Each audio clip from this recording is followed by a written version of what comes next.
아파트 소유자 변경과 재계약서 작성입니다. 전세 기간 중에 아파트 소유자가 바뀌면 계약서를 다시 써야 할까요? 라고 궁금해 하시는 분이 계신 듯해요.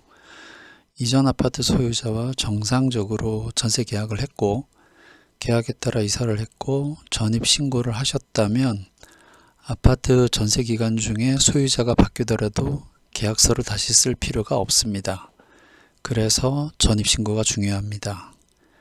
이사를 하고 전입신고를 하면 대항력이 생깁니다. 대항력이 생기면 계약 기간 동안에는 그 누구도 집을 비우라고 할 수 없습니다.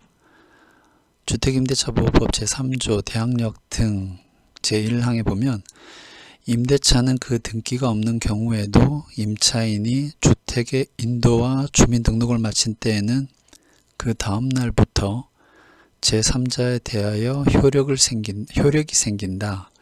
이 경우 전입신고를 한 때에 주민등록이 된 것으로 본다. 이렇게 되어 있습니다. 계약기간이 종료되면 어떻게 될까요?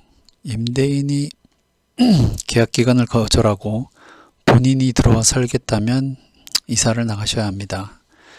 계약기간 종료 후 아무 조건 변경 없이 재계약하거나 계약기간 종료인지 서로 모르고 지나갔다면 이거를 묵시적 갱신이라고 하죠. 계약서를 다시 쓸 필요 없습니다. 만약 2년 전에 전세 계약을 처음 계약했다면 임차인 입장에서는 계약갱신 요구권이 그대로 있기 때문에 앞으로 4년을 더 그 집에서 지낼 수 있습니다. 계약기간 종료 후에 보증금이 오르면 어떻게 될까요? 이런 경우는 재계약을 하는 방법이 두 가지가 있습니다. 첫 번째, 기존 계약서에 증액금액을 쓰는 경우하고 두 번째, 계약서를 재작성하는 겁니다. 기존 계약서에 증액금액을 쓰는 경우에는 기존 계약서의 특약란에 변경사항, 그러니까 증액보증금이나 갑자기 애완동물을 키우지 말라고 하던가 흡연을 하지 말라고 하던가 등을 정확히 쓰고 임대인과 임차인이 서로 서명하면 문제가 없습니다.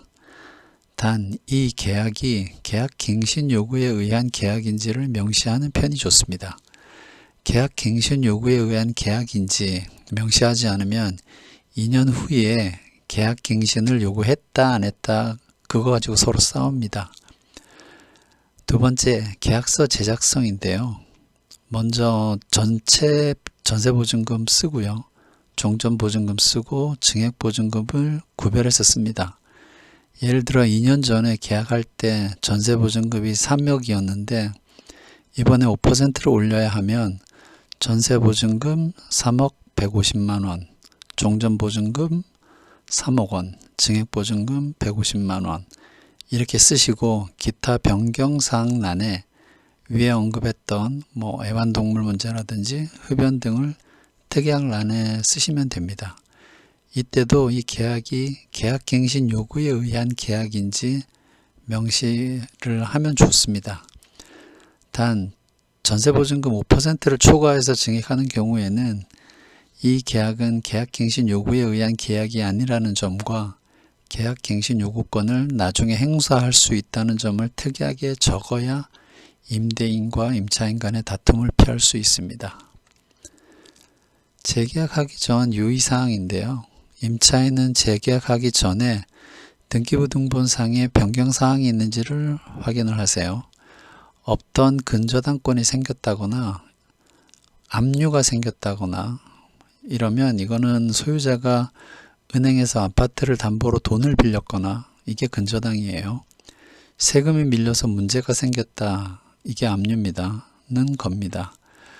만약 위에 안 보이던 사항들이 생겼다면 임차인 입장에서는 말소해달라고 하세요.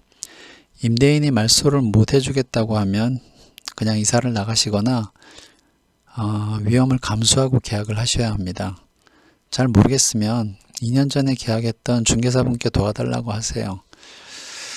근데 전세계약 맺을 때 중개사분과 좀 불미스러운 일이 있었다면 다른 중개사분께 요청을 해야 되는데 그게 쉽지는 않을 겁니다.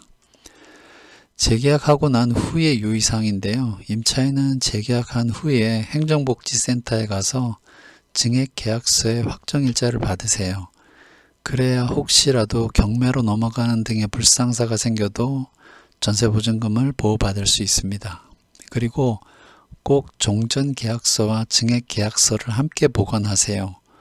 혹시라도 살던 집이 경매당해서 배당 요구할 때 종전계약서가 있어야 합니다. 자꾸 경매 얘기 꺼내서 죄송합니다. 이상 아파트 소유자 변경과 재계약서 작성에 대해서 알아봤습니다. 감사합니다.